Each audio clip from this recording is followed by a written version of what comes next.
Hello दोस्तों, एक बार फिर से मैं दिनेश सर अपने सभी साथियों का एक बार जोरदार तरीके से वेलकम करते हैं और उम्मीद करते हैं कि आप हमारे साथ जुड़ भी रहे हैं। बहुत सारे लोग जुड़ भी गए हैं। अमित यादव, संध्या, जितेश यादव, विजय शंकर, ज्योति पांडे, प्रियांशु जायसवाल, मेरे सभी साथियों का दिल से स्वागत है और उम्मीद है कि आपको लिंक मिल गई है तो अपने सभी साथी को शेयर कर दें।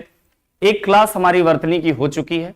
वर्तनी का पहला क्लास जो लोग पढ़े होंगे उनको बहुत मजे आएंगे आज भी। उसके बाद हम लोग प्रैक्टिस सेट की तरफ चलेंगे। जो क्लास हमने लिया था वो आपको प्लेलिस्ट में मिल जाएगी वर्तनी के नाम से। अगर आप अभी भी चैनल को सब्सक्राइब नहीं किए हैं तो सबसे पहले YouTube पर हमारे चैनल डीएल एकेडमी को सब्सक्राइब कर लें और प्लेलिस्ट में वहां से आपको वर्तनी की क्लास जो पहली चली है वहां से आप बहुत अच्छे से आप पढ़ सकते हो। अगर उसको आप पढ़ के ये दूसरी क्लास अगर आप करते हो तो ये और भी शानदार तरीके से आपकी तैयारी हो जाएगी। एक बार सभी साथियों को बताना चाहेंगे, वर्तनी बहुत सारे एग्जाम में पूछी जाती है और हमेशा आपके सिलेक्शन को भी सिलेक्शन में मदद भी करती है। तो ध्यान रहे कि आप इस चीज को बहुत अच्छे से पढ़ेंगे और सभी साथी मेरे जल्दी जल्दी जुड़ जाएं। आज दूसरी क्लास है। चलिए बात करते हैं जहां तक हम लोगों ने पढ़ा था उसके आगे। पिछली क्लास में हम लोगों ने बहुत सारी चीजों पे बात किया था, मैं उस पे जाना नहीं चाहता। जो लोग नहीं पढ़े हैं वो वहां से पढ़ सकते हैं प्लेलिस्ट से, और जो लोग पढ़ चुके हैं वो हमारे साथ बने रहेंगे दूसरी भी क्लास में अंत तक, जिससे कि बहुत मजा आने। तो चलिए देखिए, सबसे पिछली क्लास में हमने बिंदु लगाना आपको सिखाया था। क्या बताया था? बिंदु लगाना कि ये जैसे हमारी क्या थी, पड़ी पाई थी, ये क्या था, खड़ी पाई था। खड़ी पाई के आगे जब लगाते हैं तो इसको कहते हैं पंचमा अक्षर, जो मैंने पिछली क्लास में आपको बता दिया है, केवल अंगों में वर्णमाला में लगता है। अगर खड़ी पाई के पीछे अगर लगता है तो इसको कहते हैं नुक्ता चिन्ह, जो आपने पिछली क्लास में देखा था कि ये किसमें लगता है, क में लगता है, ख में लगता है, ग में लगता है, ज में लगता है और फ में लगता है। इन 5 में लगता था। इसके अलावा जब हम लोग ऊपर लगाते हैं तो इसको अनुस्वार बोलते हैं, जिसको हम यहीं से आज शुरू करेंगे। और नीचे जब लगाते हैं खड़ी पाई के नीचे तो इसे हम लोग कहते हैं उच्छिप्त चिन्ह, जो उच्छिप्त को भी हम लोग पढ़ेंगे। ठीक है, तो यहां से अनुस्वार लगाना आपको बताया था पिछली क्लास में। अगर नहीं बताए हैं तो मैं आपको बता दूं कि अनुस्वार जो होता है, अनुस्वार इसमें है नहीं, चलो ठीक है, फिर भी कोई बात नहीं है, उस पेज में रह गया, चलिए कोई बात नहीं है। सबसे पहले अनुस्वार को आज चलो उच्छिप्त को ही देख लेते हैं, उच्छिप्त के बाद हम लोग अनुस्वार को देखेंगे। ठीक है, तो चलो आज हम लोग पढ़ लेते हैं भाई कि उच्छिप्त जो है, उच्छिप्त का क्या नियम है। तो ध्यान रहे, उच्छिप्त मैंने आपको बताया था, उच्छिप्त मैंने आपको बताया था। मेरे सभी साथी जुड़ रहे हैं, बहुत अच्छी बात है। दिव्या भी जुड़ी है, ज्योति कुमारी, चलिए बहुत बढ़िया, सारे लोग जुड़ते जाइए फटाफट। हमको 2 अभी और बताने हैं आपको, नुक्ता चिन्ह, और उसके साथ ही साथ मैंने आपको यह भी बता दिया था कि पंचमाक्षर किस में प्रयोग करते हैं। आज हम लोग बात करेंगे उच्छिप्त पर और कल वाली क्लास में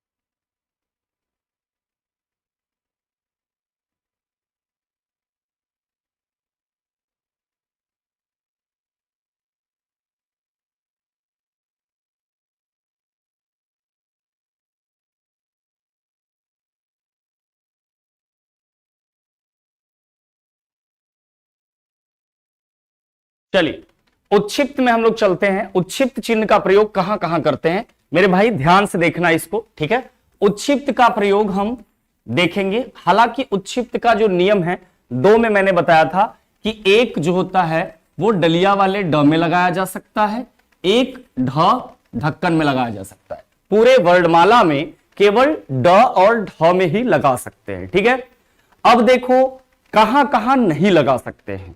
तो 5 नियम इसके हैं। उच्छिप्त चिन्ह कहां प्रयोग करते हैं? अक्षर के नीचे प्रयोग करते हैं। और किसमें करते हैं?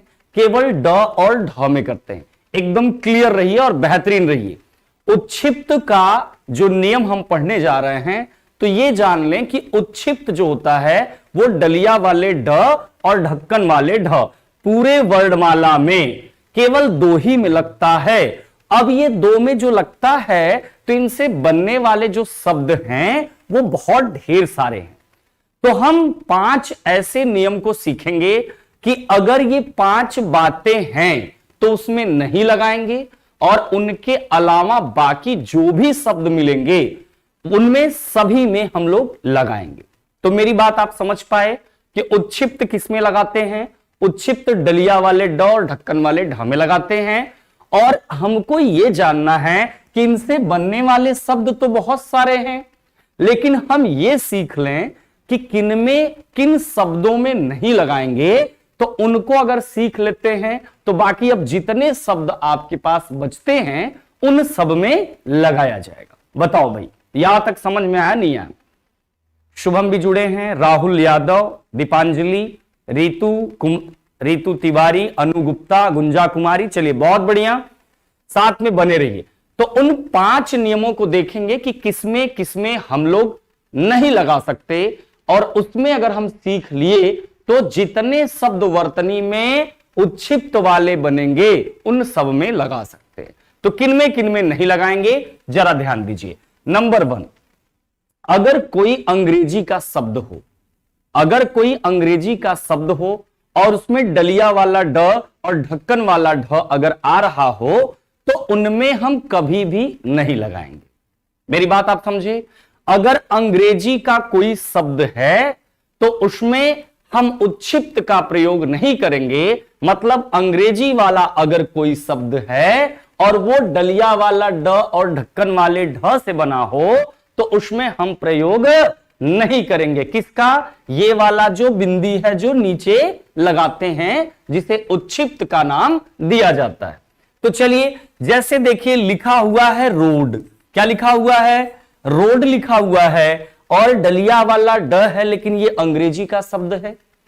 तो मैंने कहा कि उच्छिप्त चिन्ह केवल ड और ढ में ही लगता है, और अंग्रेजी का अगर शब्द होगा तो उसमें हम उच्छिप्त चिन्ह का प्रयोग नहीं करेंगे।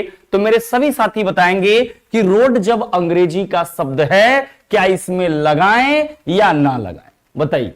रोड है, इसका मतलब इसमें नहीं लगाएंगे क्योंकि इसमें अंग्रेजी का ये शब्द है, तो नहीं लगाएंगे। अगर कहीं लिखा हुआ है चाइल्ड, क्या लिखा हुआ है? चाइल्ड लिखा हुआ है, और इसमें देखा आपने कि इसमें डलिया वाला ड आ रहा है, तो क्या इसमें उच्छिप्त चिन्ह का प्रयोग करें या ना करें? मेरे सभी साथी कमेंट करके बताएंगे। बताइए भाई, बताइए। बहुत बढ़िया, बहुत बढ़िया, बहुत बढ़िया, सारे लोगों का जवाब बहुत बेहतरीन तरीके से। तो उच्छिप्त चिन्ह अगर अंग्रेजी का कोई शब्द है तो हमें नहीं लगाना है।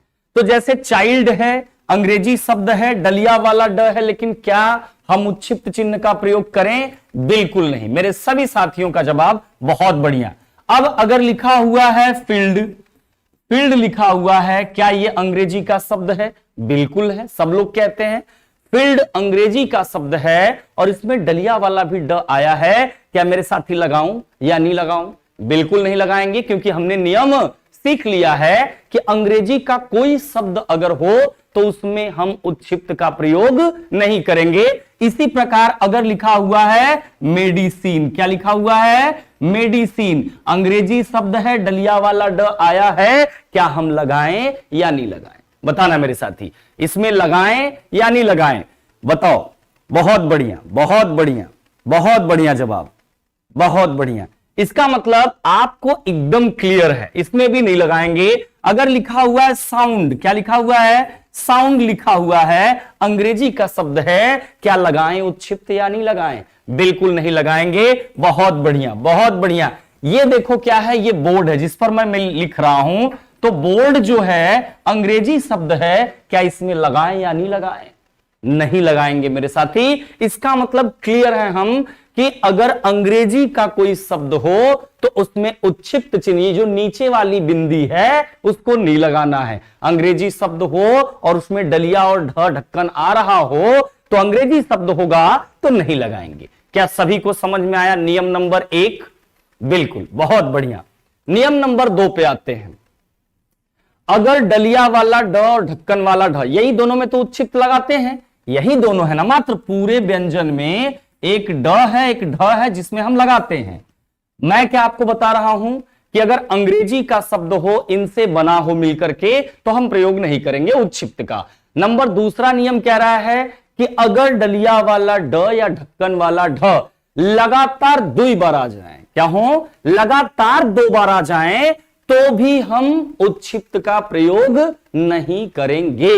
अगर ये दोनों एक साथ लगातार मतलब द्वित में हो, क्या हो, द्वित में हो, मतलब लगातार 2 बार अगर आ गए हो, कोई शब्द हो लगातार ये आए हो, तो भी हम प्रयोग नहीं करते। जैसे अगर हमको लिखना है हड्डी, क्या लिखना है, हड्डी, तो ड कै बार आया, लगातार 2 बार आया, तो क्या हम यहां पर उच्छिप्त वाला चिन्ह प्रयोग करेंगे, बिल्कुल नहीं करेंगे। तो डलिया वाला ड जो होता है, यहां हलंत का प्रयोग, आधा लिखना होता है। तो मैंने आपको व्यंजन को आधा लिखने का नियम बताया था कि अगर 2 ऐसे व्यंजन होते हैं जो खड़ी पाई को पार कर जाते हैं, जिनको आधा लिखने का तरीका होता है कि खड़ी पाई के बाद वाले हिस्से को तोड़ देते हैं, जिसमें क और फ आते हैं, और 22 ऐसे व्यंजन होते हैं जो खड़ी पाई को पार नहीं करते, तो उनको आधा कैसे लिखते हैं, खड़ी पाई को ही हटा देते हैं।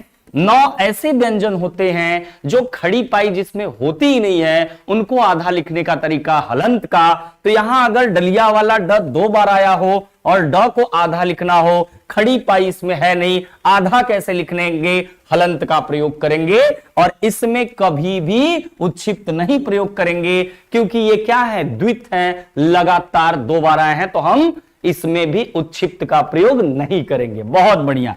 अगर लिखा हुआ है कबड्डी, क्या लिखा हुआ है, कबड्डी, ड कै बार आया, लगातार 2 बार आया, ड को आधा यूज करना है, आधा प्रयोग करना है, तो इसको कैसे लिखा जाता है, आधा लोटनिक व्यंजक होता है, इसको आधा लिखने का तरीका होता है हलंत का।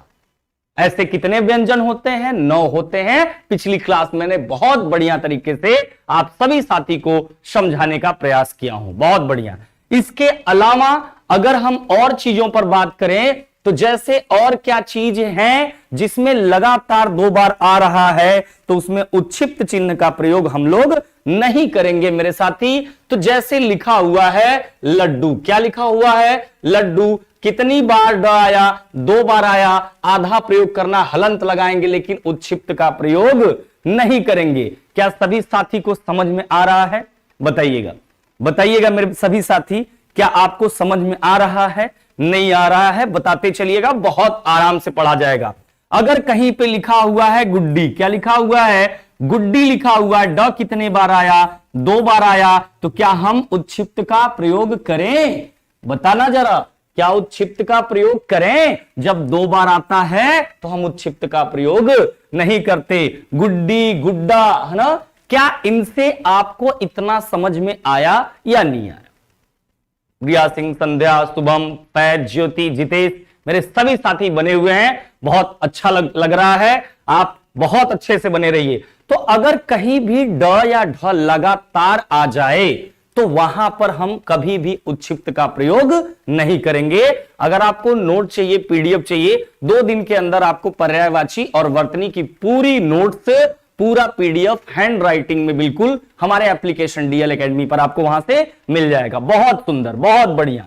तीसरे नियम की बात करें, जब शब्द के शुरू में ही, किसमें, जब शब्द के शुरू में ही ड या ढ आ जाएं, शुरुआत हम कर रहे हैं किसी शब्द की और आरंभ में ही हमें ड और ढ मिल जाए, तब भी हम उसके नीचे वाले बिंदी का प्रयोग नहीं करेंगे। वर्तनी में ध्यान रखना। बहुत बढ़िया, बहुत बढ़िया जवाब। तो अगर हम ड या ढ से शुरुआत कर रहे हैं किसी शब्द की, तो भी उसमें हम उच्छिप्त का प्रयोग नहीं करेंगे। जैसे हमने कहा ढाल, क्या कहा, ढाल, किससे शुरुआत किया, हमने ढ से ही शुरुआत कर दिया। क्या उच्छिप्त लगाएं? क्या कभी आप गलत करोगे? नहीं, ऐसे नहीं लिखा जाएगा, क्योंकि ढ से शुरुआत है तो नियम यही है। हम सीख चुके हैं कि सर ने बताया है कि ढ या ड से शुरुआत अगर शब्द की हो तो उच्छिप्त का प्रयोग बिल्कुल नहीं करेंगे। अगर लिखा हुआ है ढलान, क्या लिखा हुआ है, ढलान लिखा हुआ है, किससे शुरुआत हुई मेरे साथी, ढ से शुरुआत हो गया। क्या उच्छिप्त लगाएं या नहीं लगाएं, बताना जरा। लगाएं या नहीं लगाएं? बहुत बढ़िया, नहीं लगाएंगे, बहुत बढ़िया। अब देखिए, अगर लिखा हुआ है कहीं पर भी डरना, क्या लिखा हुआ है? डरना लिखा हुआ है या डर लिखा हुआ है, तो किससे शुरुआत हुई? ड या ढ से शुरुआत हुई। इसका मतलब उच्छिप्त का प्रयोग हम नहीं करेंगे। अगर लिखा हुआ डरपोक लिख दिया, इसका मतलब इसमें भी तो वही बात है मेरे साथी कि इसी से शुरुआत हो गई, हम लिखेंगे बिल्कुल नहीं। बहुत बढ़िया जवाब, बहुत बढ़िया। मेरे सभी साथी को बहुत बढ़िया से समझ में आ रहा है। इसके लिए मैं सभी लोगों को शुभकामनाएं देता हूं कि आप बहुत मन से पढ़ रहे हैं, ठीक है। अगर लिखा हुआ है ढक्कन, क्या लिखा हुआ है? ढक्कन, ढ से शुरुआत है, क्या लगाएं या नहीं लगाएं? बिल्कुल नहीं लगाएंगे। ऐसे बनने वाले जो शब्द हों जो ड या ढ से शुरुआत हो रहे हों, तो कभी भी उच्छिप्त का प्रयोग नहीं करेंगे। नियम नंबर 3। नियम नंबर 4 पे आते हैं, समझना। जब ड या ढ से तुरंत पहले या तुरंत बाद, मतलब अगर कहीं पर ड और ढ यही दो है ना जिसमें उच्छिप्त प्रयोग किए जाते हैं, नीचे बिंदी दिए जाते हैं, अगर इनके पहले कोई अक्षर हो जो कि इनसे पहले या इनके तुरंत बाद अगर अनुस्वार लगा हो। अनुस्वार क्या होता है कि जैसे लिखा हुआ है कंचन, तो ये जो खड़ी पाई के ऊपर वाली बिंदी है, इसी को क्या कहते हैं? अनुस्वार कहते हैं। बताइए मेरे साथी, जितने मेरे सभी भाई जुड़े हैं, मैं उनसे सबसे यही कहूंगा कि एक बार वीडियो को लाइक कर दीजिए। अगर आपको पसंद आ रही हो, वर्तनी की क्लास में मजा आ रहा हो, तो एक बार जरूर लाइक कर दें और शेयर करना ना भूलें। यही आपका प्यार है और इसी से हम भी आपके साथ बने हैं। नियम नंबर 4 कहती है कि अगर डलिया वाले ड या ढक्कन वाला ढ के पहले, तुरंत पहले, मतलब इससे एकदम पहले या एकदम तुरंत बाद अगर अनुस्वार का प्रयोग किया गया हो, तो भी इनमें हम उच्छिप्त का प्रयोग नहीं करेंगे। इसका मतलब जैसे कंचन है, इसमें अनुस्वार कौन है? यही वाला जो ऊपर है। लेकिन क्या इसमें डलिया वाला ड, ढक्कन वाला ढ है? नहीं। तो इस पर चर्चा करने का कोई मतलब नहीं है, बस यहां बताने का मतलब था कि अनुस्वार किसको कहते हैं। तो मैं बता दूं सभी साथी को कि अगर खड़ी पाई के आगे देते हैं तो इसे पंचमा अक्षर कहते हैं, पीछे देते हैं नुक्ता कहते हैं, ऊपर देते हैं अनुस्वार कहते हैं और नीचे देते हैं तो उच्छिप्त कहते हैं।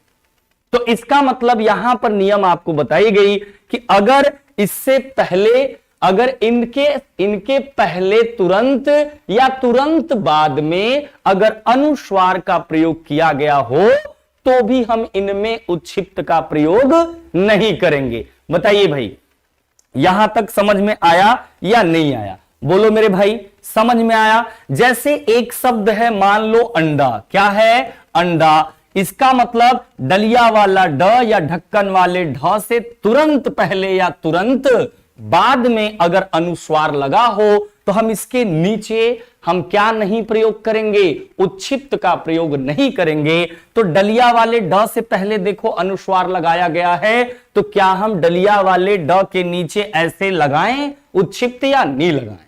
बताना, बोलो भाई, लगाएं या नहीं लगाएं? अगर उससे पहले अनुस्वार हो या उसके तुरंत बाद अनुस्वार हो, तो हम कभी भी उच्छिप्त का प्रयोग नहीं करते। क्या सबको समझ में आया ये बात? बहुत बढ़िया, बहुत बढ़िया, बहुत बढ़िया, बहुत बढ़िया। सारे लोगों को समझ में आ रहा है, बहुत अच्छा लग रहा है। लिखा हुआ है आडंबर। क्या लिखा हुआ है? आडंबर। लिखा हुआ है आडंबर।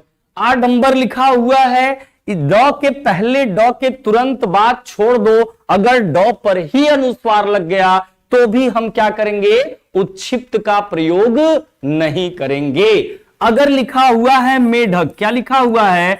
मेढक। तो मे पर अनुस्वार लगा है, इसके तुरंत बाद ढ वाला ढक्कन है, तो नियम यही कहती है कि अगर डलिया वाले ड या ढक्कन वाले ढ के पहले या बाद अनुस्वार लगाया हो, तो हम उसमें उच्छिप्त का प्रयोग नहीं करेंगे। तो इससे पहले अनुस्वार लगाया गया है, क्या ढक्कन में लगाएं या नहीं लगाएं? बिल्कुल नहीं करेंगे। बहुत बढ़िया। अगर लिखा हुआ है मंडन। क्या लिखा हुआ है? मंडन। मंडन, महिमा मंडन कर रहे हैं मेरे भाई, तो ड से पहले फिर अनुस्वार लगाया गया है, तो हम इसके नीचे क्या करेंगे, हम इसके नीचे देंगे ही नहीं उच्छिप्त चिन्ह का प्रयोग। क्लियर? क्या आपको ये बातें समझ में आ रही हैं? बहुत आराम से ही पढ़ा रहे हैं, बहुत जल्दी नहीं पढ़ा रहे हैं, ठीक है। अगर लिखा हुआ है मान लीजिए भंडारा, क्या लिखा हुआ है, भंडारा, तो देखना मेरे साथी, ड के पहले अनुस्वार हम कभी भी उच्छिप्त नहीं लगाएंगे। अब यहां से आपको चीजें बिल्कुल क्लियर हो गई होंगी कि कब हम उच्छिप्त का प्रयोग करें और कब ना करें। 4 नियम आपको यहां तक क्लियर हैं या नहीं क्लियर हैं, बताइए। बहुत बढ़िया, बहुत बढ़िया। लिखा हुआ है मान लीजिए झंडा, क्या लिखा हुआ है, झंडा लिखा हुआ है मेरे साथी, डलिया वाले ड के नीचे लगाएं या नहीं लगाएं। एक बच्चा बोल रहा है यूपीएससी टाक, भंडारी लगाएं या नहीं लगाएं। भंडारी लिखा हुआ है तो बिल्कुल नहीं लगाएंगे भाई। आपका भी ले लेते हैं, भंडारी है तो इसका मतलब डलिया ड के पहले लगा हुआ है अनुस्वार, इसलिए ड में नहीं लगाएंगे। लेकिन मैं आपसे कह रहा हूं कि लिखा हुआ है चंडीगढ़, क्या लिखा हुआ है, चंडीगढ़, बताइएगा कौन सा सही होगा। चंडीगढ़ लिखा हुआ है, बताना मेरे साथी कौन सा सही होगा, कौन सा सही होगा। देखना यहां से कौन सा सही होगा, बताना यहां से कौन सा सही होगा। यहां भी लगा है, इसमें यहां भी लगा हुआ है, डी कह रहा है नन ऑफ दीज। बताना मेरे साथी, बताना कौन सा विकल्प सही है, ए बी सी डी में कौन सा विकल्प सही है। बहुत बढ़िया, विशाल यादव ए वाला सही है। आगे बताइए भाई, बी इज करेक्ट, एमटी ममता बी इज करेक्ट, बहुत बढ़िया। और आगे चंडीगढ़ ऐसे लिखा होना चाहिए, झंडा बी ए, फैज अली लगेगा चंडीगढ़। मैं पूछ रहा हूं कौन सा सही है। मैंने कहा अगर कोई ऐसा शब्द हो, चलिए बहुत बढ़िया, ऋषु यादव बी, विजय शंकर ए, शुभम यादव बी, बहुत बढ़िया। सारे लोग जवाब दीजिए, सभी लोगों का देखते हैं कि क्या आप बता पाते हो। मैंने कहा कि अगर डलिया वाले ड के पहले या ढक्कन वाले ढ से पहले या तुरंत बाद अनुस्वार का प्रयोग किया गया होगा तो उसमें हम नहीं लगाएंगे। देखना, अब अगर चंडीगढ़ लिखा हुआ है, च पर अनुस्वार लगाया गया है, बोलो भाई चंडीगढ़ लिखना है तो च पर अनुस्वार तो लगाना ही है। इसके तुरंत बाद ड आ रहा है, इसका मतलब हम इसमें उच्छिप्त का प्रयोग तो करेंगे नहीं, क्योंकि ड से पहले अनुस्वार लगा दिया गया है। आगे ग है, ग लिख लिया। अब ढक्कन वाला ढ है, चंडी ग, यहां तक तो सही है, क्योंकि ड वाले से पहले अनुस्वार लगाया गया है तो ड में तो लगाएंगे नहीं, बिल्कुल नहीं लगाएंगे उच्छिप्त। लेकिन ढक्कन वाले ढ से पहले क्या अनुस्वार है, ढक्कन वाले ढ के बाद क्या अनुस्वार है, नहीं है, तो मेरे भाई लगाएंगे तो जरूर। इसका मतलब B is correct answer, B वाला बिल्कुल सही होगा। भाई ड वाला ढक्कन है, डलिया वाला ड है, इससे पहले अनुस्वार लगाया है, नहीं लगाएंगे ड पर। लेकिन ढक्कन वाले ढ से पहले क्या अनुस्वार है, ढक्कन वाले ढ के बाद क्या अनुस्वार है, नहीं है, तो क्यों नहीं लगाओगे, क्यों नहीं लगाओगे, लगाओगे मेरे भाई, लगाओगे। बहुत बढ़िया। इसका मतलब नियम नंबर 4 आपको समझ में आ गया होगा। नियम नंबर 5 में आते हैं। नियम नंबर 5 कह रहा है कि उपसर्ग में उच्छिप्त चिन्ह का प्रयोग नहीं करते। सर जी कब कब आंसर को आधा न और आध में पढ़ते हैं, क्लियर नहीं हो रहा है, अच्छे से लिख के भेजिए, देखते हैं क्या है मैटर। उपसर्ग में उच्छिप्त चिन्ह का प्रयोग नहीं करते। अगर कोई ऐसा शब्द हो जिसमें डलिया वाला ड और ढक्कन वाला ढ, मैं दो ही का नाम क्यों ले रहा हूं, क्योंकि भैया उच्छिप्त चिन्ह जो होते हैं वो दो ही में लगाए जाते हैं, तो इन्हीं दोनों पे ना बात करेंगे। अब यहां पे कह रहा है कि इनसे बनने वाला कोई शब्द हो परंतु उपसर्ग लगा हो उसमें, तो भी हम इनके नीचे इनका प्रयोग उच्छिप्त का नहीं करेंगे। उपसर्ग का मतलब होता है मेरे भाई जो पूरे शब्द का अर्थ ही बदल दे। अगर उपसर्ग किसी शब्द में लगा हुआ है तो उसका पूरा अर्थ ही बदल देता है। ऐसे को क्या कहते हैं, उपसर्ग के नाम से जानते हैं। तो उपसर्ग का अगर प्रयोग किया गया हो जो पूरे शब्द का ही अर्थ बदल दे रहा हो, उपसर्ग प्रयोग वहां करते हैं जब हम शब्द का पूरा अर्थ बदलना चाहते हैं या वो लगा है तो उस पूरे का अर्थ ही बदल देता है। तो अगर इनसे बनने वाला ड और ढ से बनने वाला कोई शब्द हो और उसमें उपसर्ग लगा हो तो भी हम इसके नीचे उच्छिप्त का प्रयोग नहीं करते हैं। बोलो मेरे भाई, यहां तक क्लियर है? बोलो, ठीक है। अब देखना, जैसे लिखा हुआ है निडर, क्या लिखा हुआ है? निडर लिखा हुआ है। एक होता है डर, डर मतलब भय, लेकिन नी लग गया, उपसर्ग लग गया है निडर। अब डर जो है, डरने की बात हो रही, भय की बात हो रही है, लेकिन उपसर्ग लग गया नी। क्या उपसर्ग है इसमें? नी उपसर्ग लग गया। इसका पूरा का पूरा अर्थ ही बदल गया। डर मतलब था भय, निडर मतलब बिना डर का। अर्थ बदल दिया, नहीं बदला। डर का अर्थ हुआ कि भय है, डर लग रहा है, भय है, लेकिन नी लग गया, उपसर्ग लग गया। इसका मतलब ये पूरा सेंटेंस का अर्थ ही बदल गया। और वो अर्थ अब क्या हो गया? बिना भय का, बिना डर का। तो इसमें उपसर्ग लगा है, तो क्या हम उच्छिप्त का प्रयोग करें या नहीं करें? बताइए। नहीं करेंगे, क्योंकि जब उपसर्ग लग जाता है तो हम सभी साथी साथ ही साथ लाइक भी कर दें। मैं बार बार कहा हूं, मैं अपने सभी साथियों को, Indian army commando, yes sir अभी प्रणाम, अभी जुड़ रहे हैं, चलिए कोई बात नहीं। मेरे सभी साथी एक बार वीडियो को लाइक कर दें। भाई वीडियो को लाइक करने में आपका कुछ नहीं जाता है, यह आपका प्रेम है। आप सभी साथी एक बार वीडियो को लाइक कर दें और अंत तक बने रहें, जिससे कि आपको क्लास और अच्छे से मैं दे पाऊं और समझा पाऊं। तो यहां से उपसर्ग अगर लग जाता है तो हम वहां पे उच्छिप्त चिन्ह का प्रयोग नहीं करते हैं, तो यह ध्यान रहे, ठीक है। अब यहां से अगर बात करें कि यहां उपसर्ग लग गया, तो उपसर्ग लगा है, आगे हमारा ड है, तो इसमें भी हम प्रयोग नहीं करेंगे। बताइए क्लियर है या नहीं है? पांचवा नियम और लास्ट नियम है। मुझे समझ में आ रहा है कि आपको यह बात समझ में आ रही होगी। अगर लिखा हुआ है अडिग, क्या लिखा हुआ है?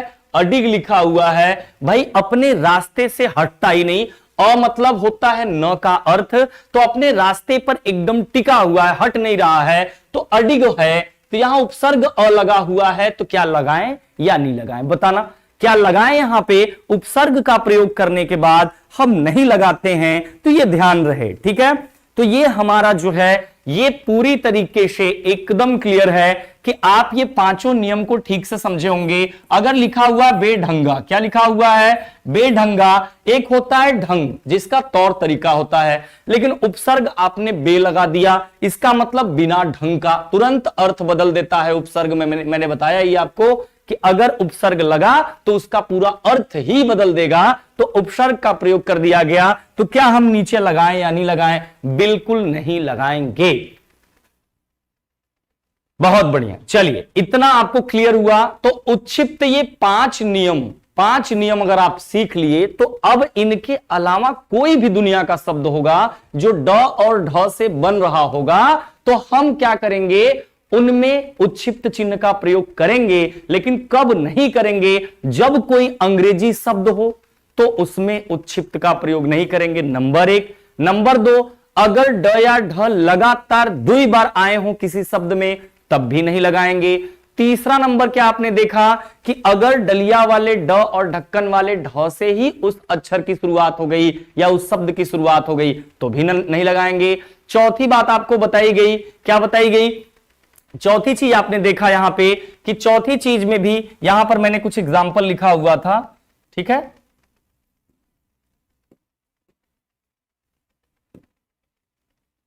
यहां पे देख लेते हैं,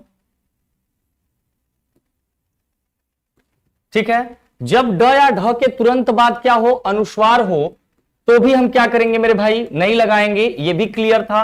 और पांचवा जो है हमारा, वो क्या था? पांचवा उपसर्ग का मैटर था, तो इसमें भी हम नहीं लगाएंगे। इन 5 के अलावा अगर कोई भी शब्द बनता है, तो आप उसमें एकदम बेहिचक लगाइए। जैसे अगर हम नाम लें सड़क, क्या नाम लें? सड़क।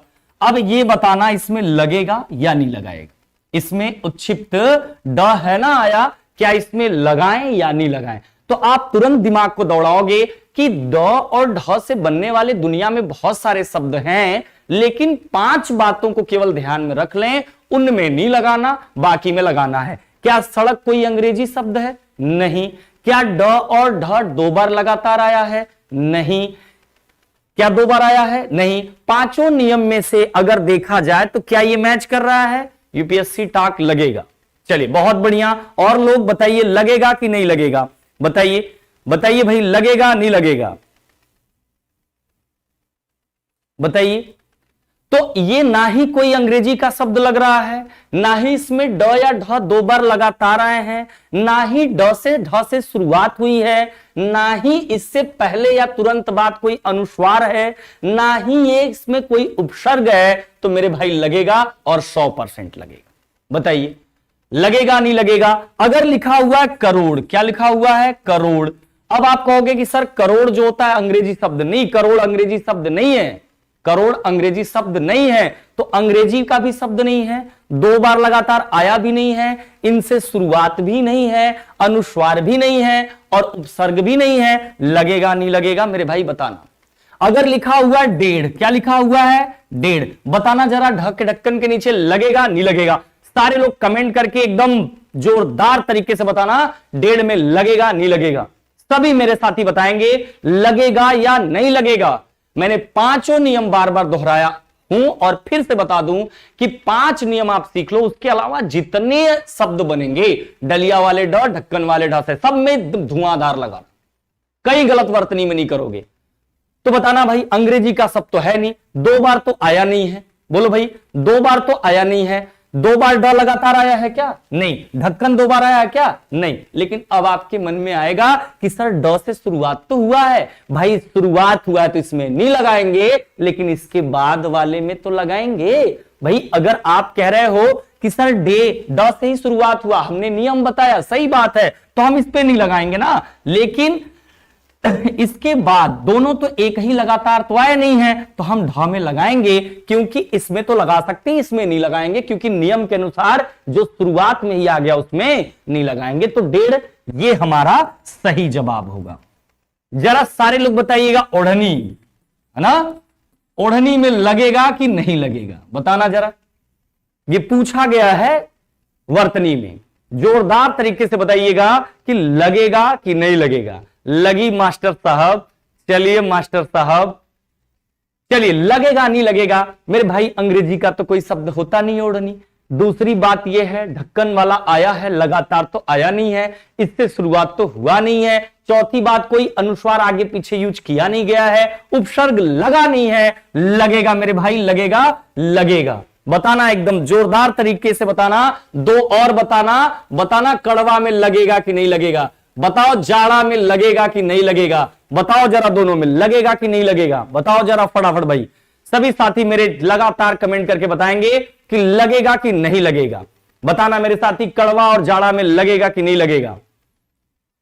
लगेगा या नहीं लगेगा? अपने 5 नियम में देख लेना है मेरे साथी, और एकदम जोरदार तरीके से लगेगा। बहुत बढ़िया जवाब, दोनों में लगेगा। बहुत बढ़िया, लगेगा, दोनों में लगेगा, दोनों में ही लगेगा। बहुत बढ़िया, एकदम शानदार तरीके से लगेगा, एकदम बहुत बढ़िया लगेगा, बहुत बढ़िया लगेगा।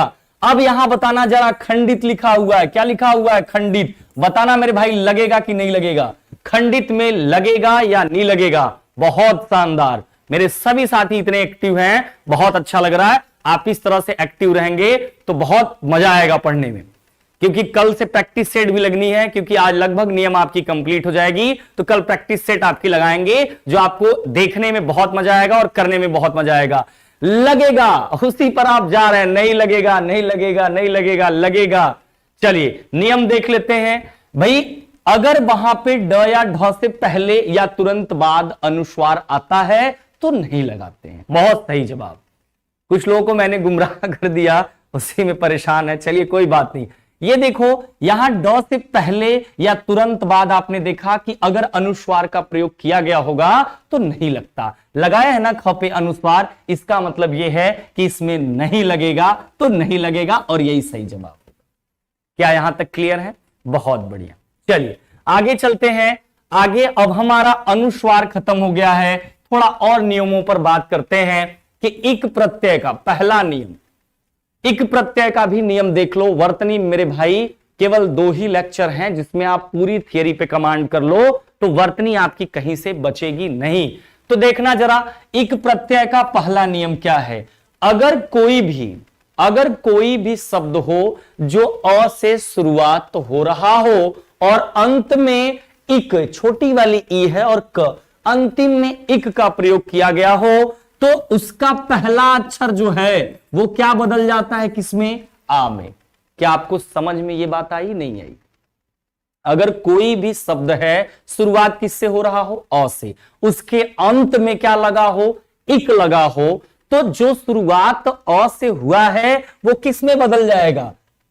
आ में बदल जाएगा। मतलब अगर किसी भी शब्द की शुरुआत अ से हुई हो और उस शब्द के अंत में इक प्रत्यय का प्रयोग किया गया हो तो आरंभ वाला जो अक्षर होता है वो आ में बदल जाता है। जैसे देखना भाई, लिखा हुआ है सप्ताह धन इक, किससे शुरुआत है? स से, मतलब अ की मात्रा से शुरुआत हुआ है। स है तो अ की मात्रा से शुरुआत है और अंत में क्या जोड़ना है? इक। तो स वाला किस में बदल जाएगा मेरे भाई? सा में बदल जाएगा। उसके बाद जैसे लिखा हुआ वैसे लिखो, ता लिखो, ह है तो ह लिखो और इस ह में अंत में क्या जोड़ना है? इक। तो छोटी वाली ई जोड़ के लिख दो। तो ये साप्ताहिक जो हमारा होता है, जो आप बार बार कहते हो साप्ताहिक, ये वर्तनी में 100% गलत है। क्या होना चाहिए?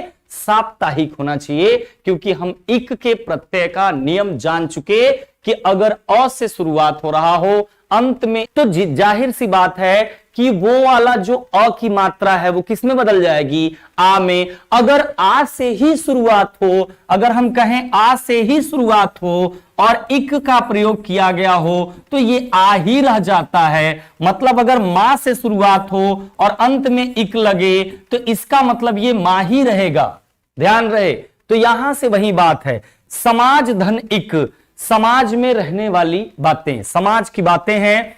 तो समाज धन इक, अ से शुरुआत है और अंत में इक का प्रयोग करना है तो किस में बदल जाएगा? आ में। तो क्या हो जाएगा? सा, आगे मां लिखा है तो मां लिख दीजिए और जो अंतिम अक्षर होता है उसी में इक का प्रयोग करते हैं तो क्या है? ज है, इसमें अंत में प्रयोग कर दीजिए। तो सामाजिक सही है, सामाजिक गलत है। वर्तनी में ध्यान रहे, अगर सामाजिक लिखा हुआ है तो अंत में किसका प्रयोग है? इक का प्रयोग है और शुरुआत अ से हुआ है तो तुरंत पकड़ लेना कि ये स नहीं बल्कि क्या हो जाना चाहिए? सा हो जाना चाहिए। बताना मेरे साथी, क्या यहां तक क्लियर है? बहुत बढ़िया।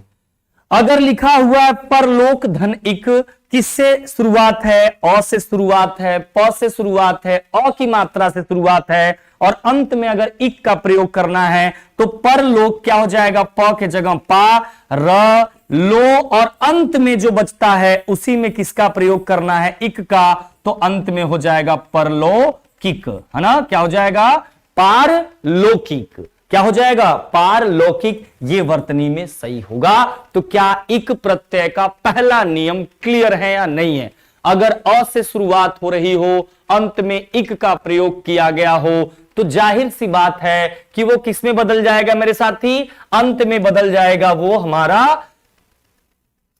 अंत में बदल जाएगा। किसमें? अंत में वो आ में ही परिवर्तित होगा।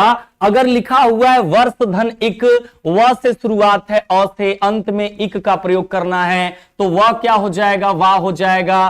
वर्ष है, अगर ये है तो इसमें ही इक का प्रयोग करना है तो क्या हो जाएगा? वार्षिक होगा, वर्षिक नहीं होगा। अगर अर्थ धन इक है, अ से शुरुआत है, किसमें बदल जाएगा? आ में। थ है, ये र लगा हुआ है लेकिन इक का प्रयोग करना है तो इसी में प्रयोग करेंगे। क्या बदल जाएगा? आर्थिक में। एकदम सही जवाब। साहित्य में इक का प्रयोग करेंगे। अब देखना मेरे भाई, अपने आप सा है तो सा ही रहेगा और अंत में इक प्रयोग करना है तो सा ही किसमें प्रयोग करना है? अंत का यही अक्षर है, इसी में प्रयोग करेंगे तो क्या हो जाएगा? साहित्यिक। क्या यहां तक क्लियर है? इक प्रत्यय का पहला नियम क्या कह रहा है कि अगर कोई शुरुआत अ से हुआ हो और इक का प्रयोग किया गया हो तो किसमें बदल जाता है मेरे भाई? आ में बदल जाता है। अगर आ से ही शुरुआत हो और अंत में इक का प्रयोग किया गया हो तो भी वो आ ही रह जाता है। तो ये सही होता है वर्तनी में।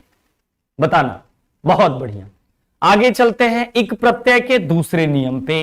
ध्यान रखना, अगर इक प्रत्यय अंत में हो परंतु अक्षर की शुरुआत किससे हो? या तो छोटी वाली ई से हो या फिर बड़ी वाली ई से हो, परंतु उसमें अंत में क्या लगा होना चाहिए? इक।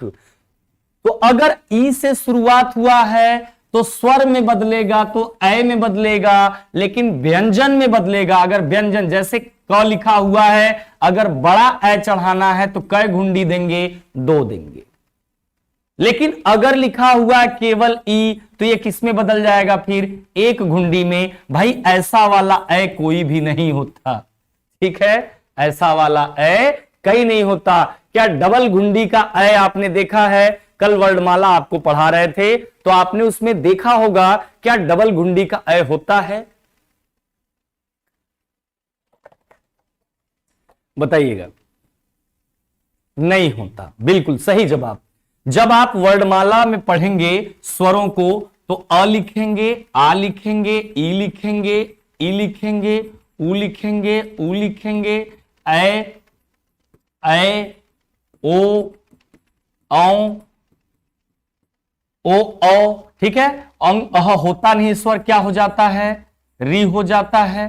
तो ये हमारे स्वर होते हैं। जब स्वरों की बात करेंगे तो बड़ा वाला जो ए होता है उसमें एक ही घुंडी चढ़ती है, लेकिन जब हम व्यंजन में बड़े वाले ए को प्रयोग करते हैं तो डबल घुंडी प्रयोग होती है। जैसे नए लिखना है, नए लिखना है तो डबल घुंडी का ही प्रयोग करेंगे। तो ये बताएगा कि यहां किसका प्रयोग किया गया है? बड़े वाले ए का।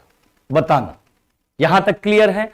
तो मेरे साथी, अगर इक लगा हो लास्ट में, अंत में इक का प्रयोग किया गया हो, परंतु आरंभ हुआ हो, शुरुआत अगर छोटी वाली ई या बड़ी वाली ई से हुआ है तो किसमें बदल जाएगा? ए में। अगर व्यंजन में इसका प्रयोग किया गया है तो बदल जाएगा ए में, लेकिन घुंडी रहेगी डबल वाली।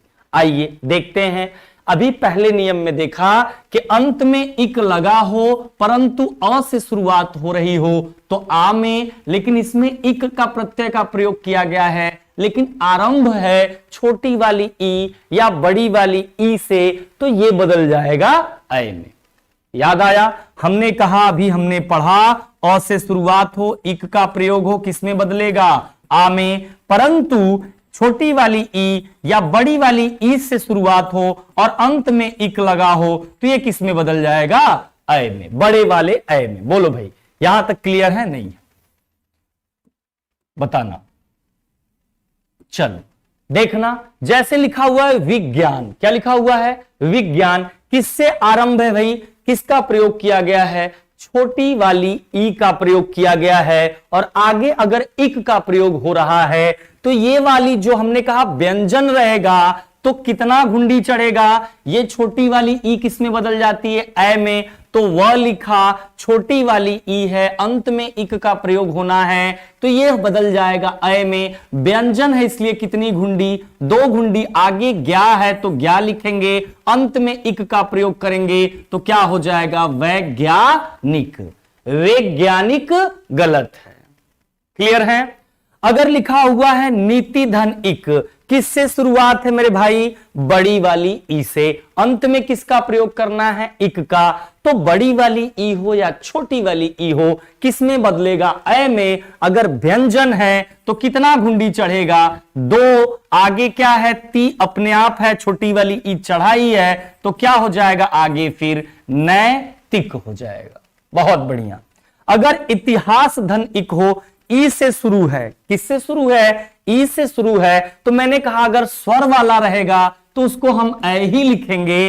तो ई है तो किस में बदल गया? ए में। आगे ती है, ती लिखा, आगे हा है, हा लिखा, अंत का जो होता है उसी में इक का प्रयोग करते हैं तो छोटी वाली इक का प्रयोग करते हैं तो ऐतिहासिक हो जाएगा। अगर विश्व है, विश्व धन इक है, तो वी है, तो वी है तो किस में बदल जाएगा? ए में। तो कितने घुंडी? 2 घुंडी। वैश्विक। क्या हो जाएगा?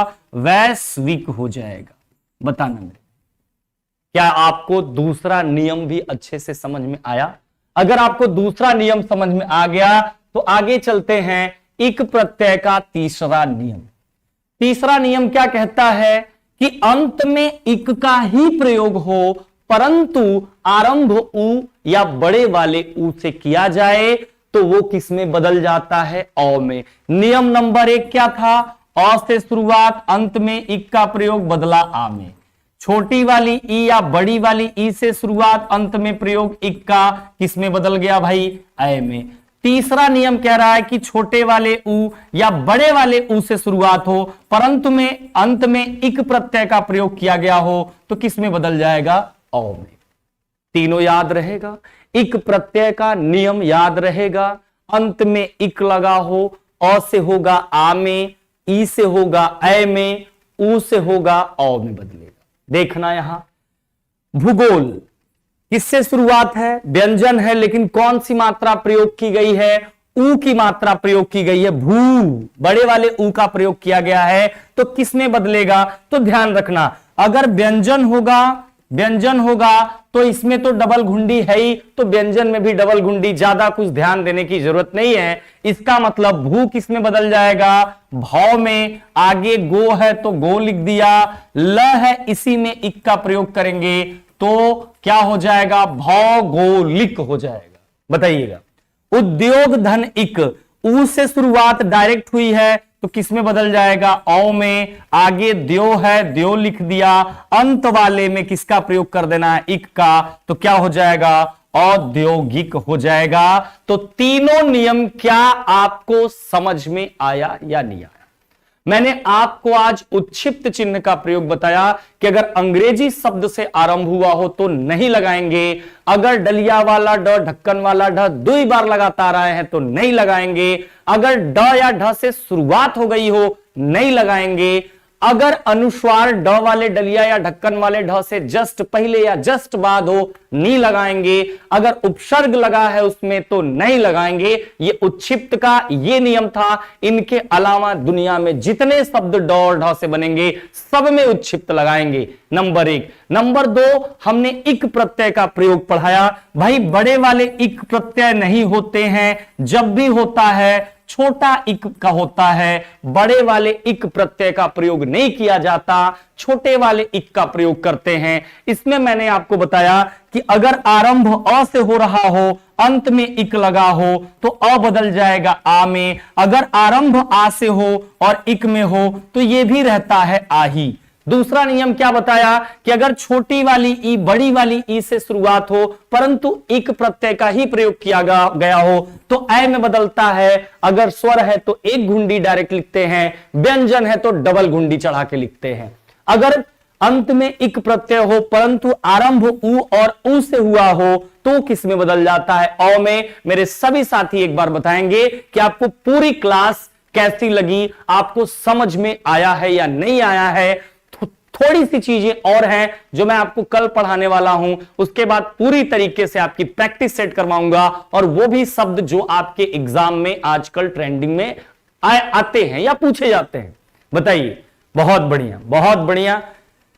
ज्योति यादव, रईस अख्तर, शुभम, दीपक यादव, सुपर से ऊपर। चलिए बहुत बहुत धन्यवाद आप सभी साथियों का जुड़ने के लिए और जिस तरीके से अपना प्यार और सहयोग दे रहे हैं। बाकी भी क्लासेस चल रही है कंटिन्यू, अगर आप चैनल को सब्सक्राइब नहीं किए तो कर लीजिए। बहुत सारी क्लासेस आपकी चल रही हैं। अपना प्रेम बनाए रखें, कल मिलेंगे फिर उसी टाइम पर। तब तक के लिए अलविदा, अपना ख्याल रखें, धन्यवाद।